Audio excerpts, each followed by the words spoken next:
Hello বন্ধুরা, আমি ইমরান সিদ্দিকী। আমি বাংলাদেশের একজন ছেলে। আজকে আমি তোমাদের যে গল্পটা বলব সেটা আমার ভাবিকে নিয়ে। জীবনের কিছু অধ্যায় এতটাই অপ্রত্যাশিত মোড় নেয় যে সেগুলো নিয়ে খোলাখুলি কথা বলাও বেশ কঠিন হয়ে পড়ে। আমার জীবনেও এমন একটা অধ্যায় আছে যা আমার ভাবি আনিকা সুলতানাকে ঘিরে। আজ আমি তোমাদের সেই গল্পটার প্রথম পর্ব শোনাতে এসেছি, যেখানে ভালোবাসার পাশাপাশি ছিল অনেক জটিলতা আর একটা গভীর শিক্ষণীয় দিক। আমরা এক যৌথ পরিবারে বাস করতাম। বাবা মা, বড় ভাই ফাহাদ, সিরাজ আর আমি। এই ছিল আমাদের ছোট্ট পৃথিবী। ভাইজা আমার থেকে বছর 5 বড় ছিল আর সব দিক থেকেই বেশ দায়িত্ববান। পরিবারের সব সময় তার কথাকেই প্রাধান্য দেওয়া হতো। সে যখন বিয়ের সিদ্ধান্ত নিল, আমরা সবাই খুব খুশি হয়েছিলাম। ভাইয়ার পছন্দের মেয়ে ছিল আনিকা সুলতানা। প্রথম দেখাতেই আনিকা মাবিকে আমাদের সবার খুব ভালো লেগে গিয়েছিল। তার সহজ সরল হাসি আর বিনয়ী স্বভাব সবার মন জয় করে নিয়েছিল। আনিকা ভাবি আমাদের বাড়িতে আসার পর আমাদের জীবনের সব কিছু যেন আরও সুন্দর হয়ে উঠেছিল। তার উপস্থিতি যেন বাড়িতে এক নতুন প্রাণ নিয়ে এসেছিল। রান্নাঘর থেকে শুরু করে বসার ঘর পর্যন্ত তার হাতের ছোঁয়ায় সব কিছুতে একটা স্নিগ্ধতা আসত। আমি তখন কলেজে পড়তাম। বাড়িতে আসার পর ভাবি আমার পড়াশোনাতেও বেশ সাহায্য করতেন। যে কোনো বিষয় নিয়ে তার সাথে আলোচনা করতে আমার খুব ভাল লাগত। তার বুদ্ধিদীপ্ত কথাগুলো আমাকে সব সময় মুগ্ধ করত। বিশেষ করে তার সাথে গল্প করতে আমার দারুণ লাগত। আমাদের পরিবারে মেয়েরা সাধারণত একটু লাজুক স্বভাবের হয়, কিন্তু ভাবি ছিলেন অন্যরকম। তিনি সবার সাথে খুব সহজভাবে মিশতেন। বিশেষ করে আমার মায়ের সাথে তার সম্পর্কটা ছিল বন্ধুর মতো। মা ও ভাবিকে নিজের মেয়ের মতোই দেখতেন। ভাইজাও ভাবিকে খুব ভালোবাসত। তাদের দুজনের বোঝাপড়াটা ছিল অসাধারণ। তাদের খুনসুটি, ছোট ছোট অভিমান সব কিছুই আমাদের পরিবারে এক আনন্দের আবহ তৈরি করত। আমি নিজেও ভাবির প্রতি এক অদ্ভুত আকর্ষণ অনুভব করতাম। এটা ঠিক প্রেম ছিল না, তবে একটা গভীর শ্রদ্ধা আর ভালোবাসার মিশ্রণ ছিল। তার ব্যক্তিত্ব, তার উদারতা, তার মায়াবী হাসি সব কিছুই আমাকে মুগ্ধ করত। হয়তো এটাই ছোট ভাইয়ের চোখে বড় ভাবির প্রতি এক নিষ্পাপ মুগ্ধতা ছিল। আমি তাকে সবসময় খুশি দেখতে চাইতাম। কখনো ভাবিনি যে তার জীবনে এমন একটা পরিবর্তন আসবে যা আমাদের সবার জীবনকে উলট-পালট করে দেবে। বিয়ের বছর খানেক পর ভাইয়া ফাহাদের চাকরি সূত্রে বিদেশ যাওয়ার সুযোগ আসে আমাদের পরিবারে। এটা ছিল এক মিশ্র অনুভূতি। একদিকে ভাইয়ার ভালো চাকরির সুযোগ, অন্যদিকে তাকে ছেড়ে থাকার কষ্ট। বিশেষ করে আনিকা ভাবির জন্য এটা ছিল বেশ কঠিন। কিন্তু ভাইয়ার ভবিষ্যতের কথা ভেবে তিনি হাসি মুখে মেনে নিয়েছিলেন। বিদায় বেলায় ভাইয়া ভাবিকে আমার আর মায়ের হাতে সঁপে দিয়ে বলেছিলেন, তোমরা সবাই ওর খেয়াল রেখো, ও যেন একা অনুভব না করে। ভাইজা চলে যাওয়ার পর প্রথম দিকে ভাবি খুব চুপচাপ থাকতেন। ভাইয়ার জন্য তার মন খারাপ লাগত, এটা স্বাভাবিক ছিল। আমরা সবাই তাকে সঙ্গ দেওয়ার চেষ্টা করতাম। মা তাকে নানা কাজে ব্যস্ত রাখতেন। আমিও তার সাথে গল্প করতাম, বই পড়তাম। ধীরে ধীরে তিনি স্বাভাবিক হতে শুরু করলেন।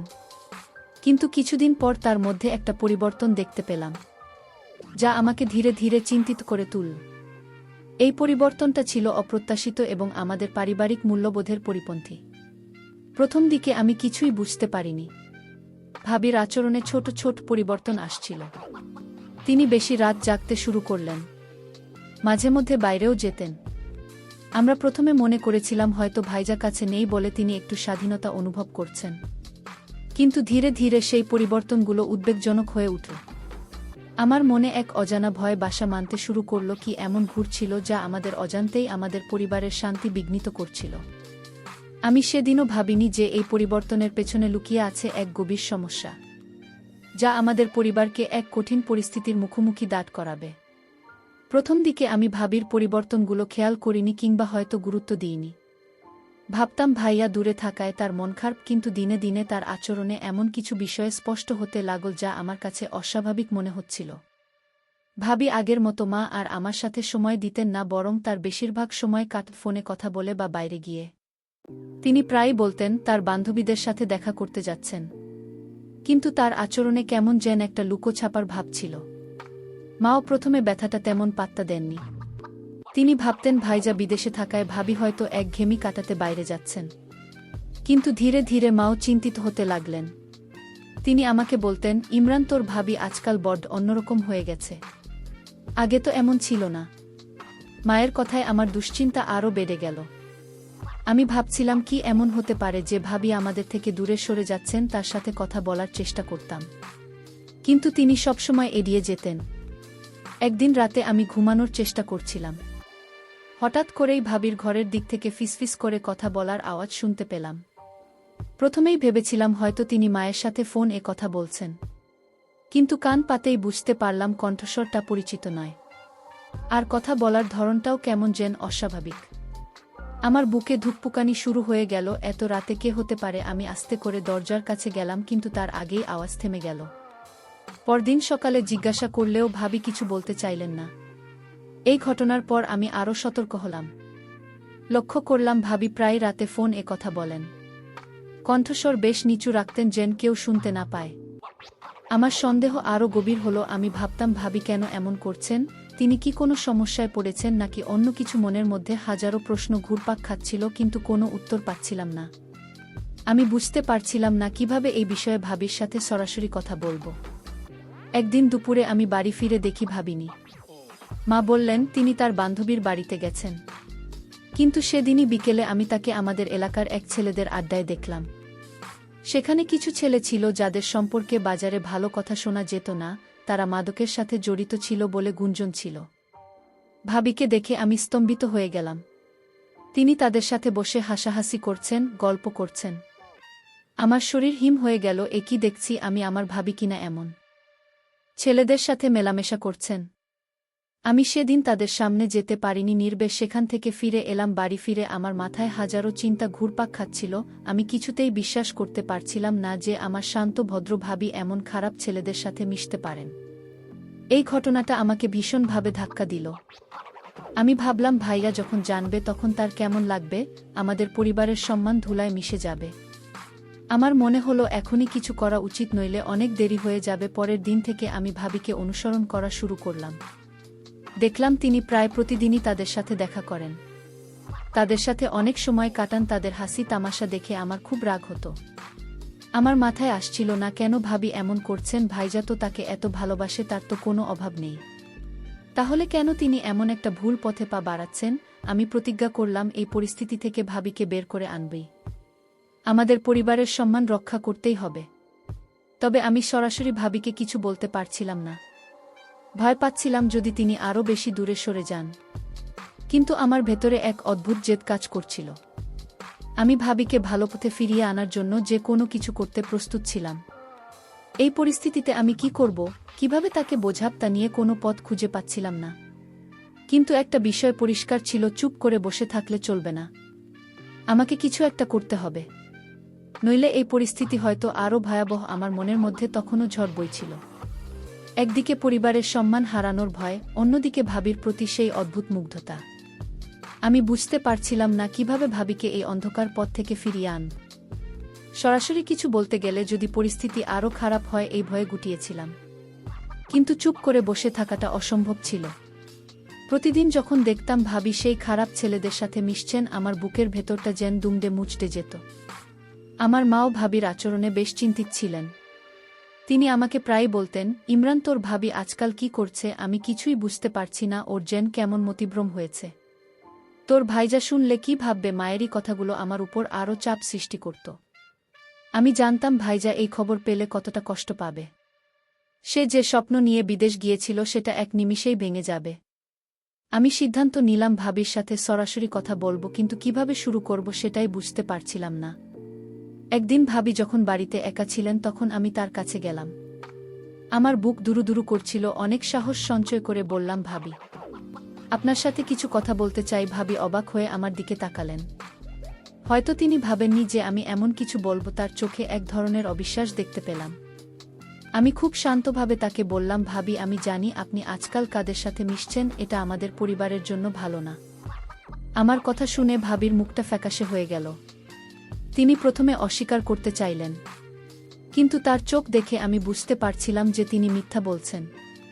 আমি তাকে বোঝালাম যে আমি তার ভালো চাই এবং এই কাজগুলো আমাদের পরিবারের সম্মান নষ্ট করছে। আমার কথা শুনে ভাবি রেগে গেলেন। তিনি বললেন, তুমি আমার বিষয়ে নাক গলাচ্ছ কেন? আমি কি করছি না করছি সেটা আমার ব্যাপার। তার এমন প্রতিক্রিয়ায় আমি কিছুটা হতাশ হলেও হাল ছাড়েনি। আমি তাকে বারবার বোঝানোর চেষ্টা করলাম যে পথটা ভুল এবং এর পরিণতি খুব খারাপ হতে পারে। কিন্তু তিনি আমার কোনো কথাই শুনতে চাইলেন না। উল্টো আমাকে এই উল্টাপাল্টা কথা শোনালেন। ভাবির আচরণ আমাকে আরও বেশি চিন্তিত করে তুলল। আমি বুঝতে পারছিলাম তাকে বোঝানো এত সহজ হবে না। কিন্তু আমি হাল ছাড়তে রাজি ছিলাম না। আমি প্রতিজ্ঞা করেছিলাম ভাবিকে ভালো পথে ফিরিয়ে আনবেই। এর জন্য আমাকে যা করার দরকার তাই করব। আমি জানতাম এই কাজটা সহজ হবে না, কিন্তু আমার পরিবারের সম্মান রক্ষা করা আমার কাছে সব কিছুর চেয়ে বেশি গুরুত্বপূর্ণ ছিল। আমি ভাবলাম যদি সরাসরি তাকে বোঝানো না যায় তাহলে অন্য কোনো পথ খুঁজে বের করতে হবে। এমন কিছু করতে হবে যাতে তিনি নিজেই বুঝতে পারেন যে তিনি ভুল করছেন। কিন্তু কি করব, এই প্রশ্নই আমার মাথায় ঘুরপাক খাচ্ছিল। আমি এমন একটা পরিকল্পনা করার চেষ্টা করছিলাম যেটা কার্যকর হবে অথচ কাউকে আঘাত করবে না। আমি খুব সতর্ক ছিলাম যাতে কোনো ভুল পদক্ষেপ না নিই। মনে মনে আমি একটা পরিকল্পনা তৈরি করলাম। ভাবলাম এখন থেকে আরও বেশি করে ভাবির উপর নজর রাখব। তার প্রতীকী পদক্ষেপ লক্ষ্য করব এবং এমন একটা পরিস্থিতি তৈরি করব যেখানে তিনি নিজেই তার ভুলগুলো বুঝতে বাধ্য হবেন। এটা একটা কঠিন চ্যালেঞ্জ ছিল, কিন্তু আমি জানতাম আমার পরিবারের ভবিষ্যতের জন্য আমাকে এই ঝুঁকিটা নিতেই হবে। আর আমি সেই চ্যালেঞ্জটা গ্রহণ করার জন্য প্রস্তুত ছিলাম। আমার পরিকল্পনা অনুযায়ী আমি ভাবির গতিবিধি আরও নিবিড়ভাবে পর্যবেক্ষণ করতে শুরু করলাম। লক্ষ্য করলাম সেই খারাপ ছেলেরা শুধু আড্ডাবাজিতেই সীমাবদ্ধ ছিল না, তারা বিভিন্ন অসামাজিক কাজকর্মের সাথেও জড়িত ছিল। মাদক থেকে শুরু করে নানা অবৈধ কাজকর্মে তাদের নাম শোনা যেত। আমার ভয় আরও বেড়ে গেল। ভাবি যদি এদের সাথে আরও বেশি জড়িয়ে পড়েন তাহলে আমাদের পরিবারের কি হবে, এই চিন্তা আমাকে সারাক্ষণ কুরে কুরে খাচ্ছিল। আমি সরাসরি কিছু না বলে ভাবিকে পরোক্ষভাবে বোঝানোর চেষ্টা করতে লাগলাম।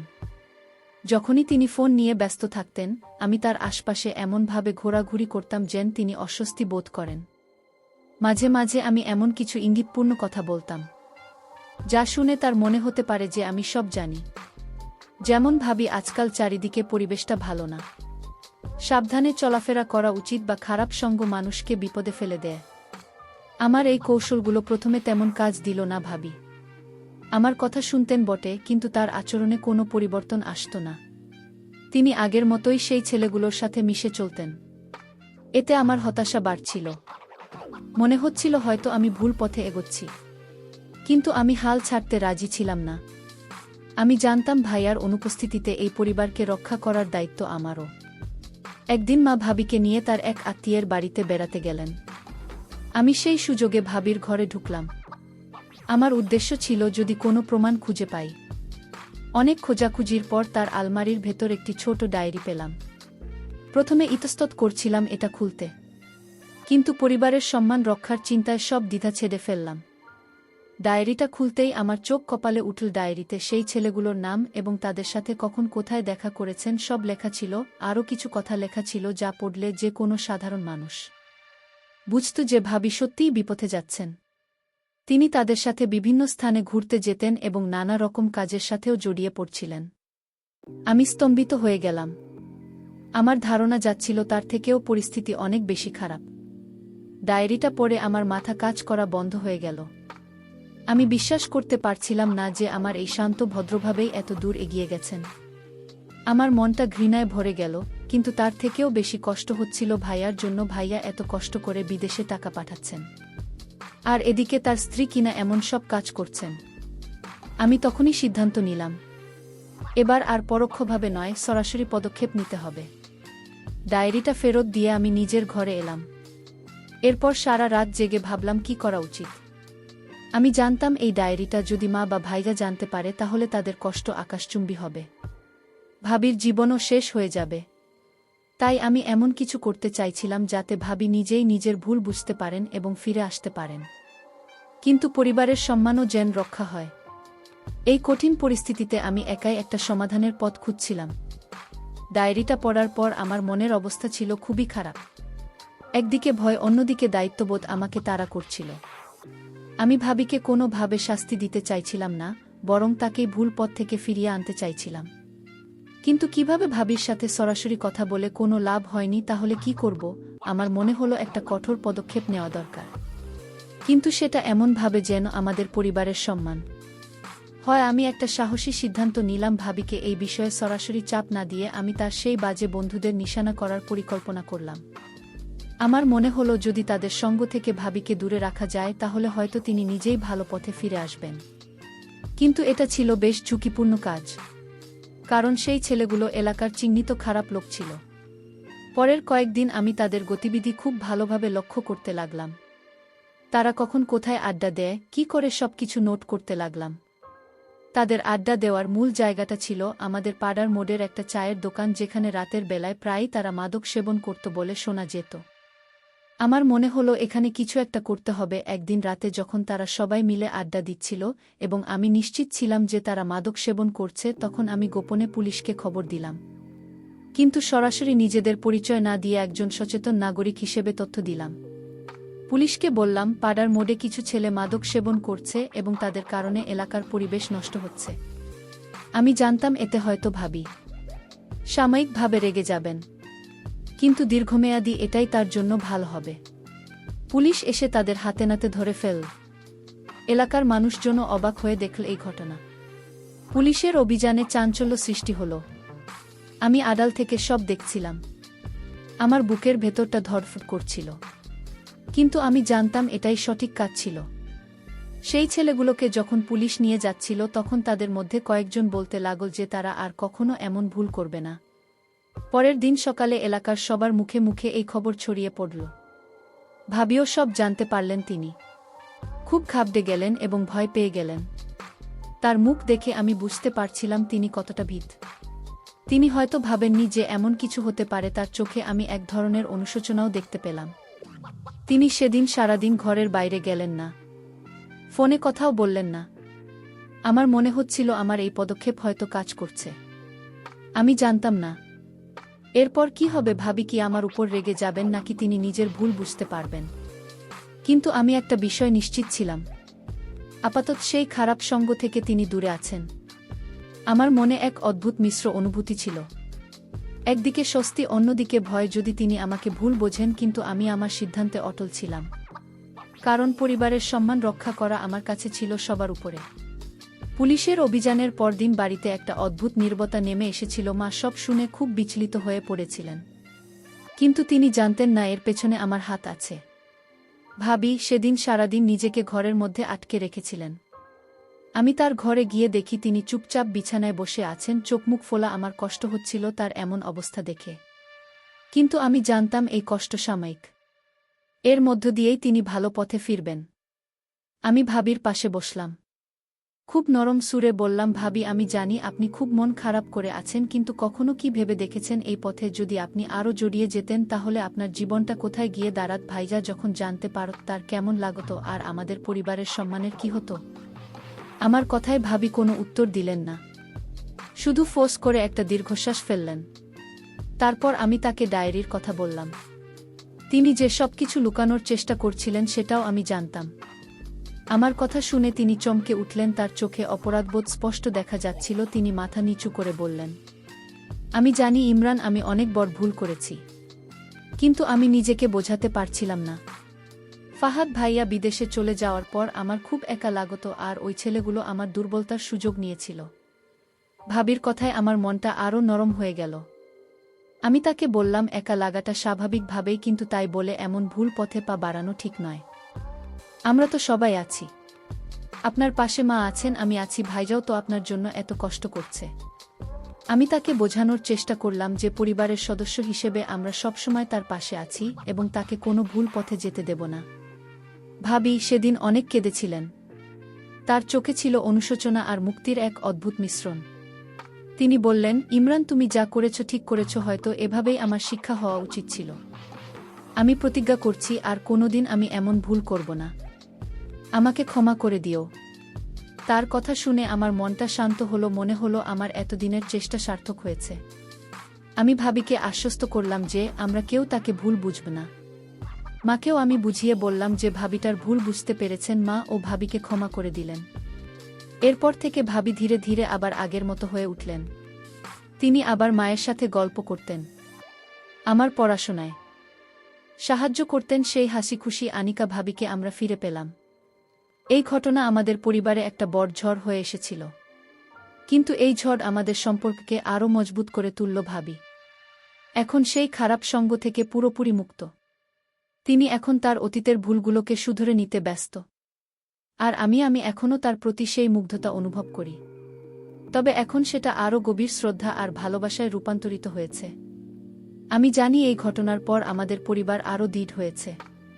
ভাবির ফিরে আসার পর আমাদের বাড়িতে যেন স্বস্তি ফিরে এসেছিল, সেই চাপা টেনশন, উদ্বেগ সব দূর হয়ে গিয়েছিল।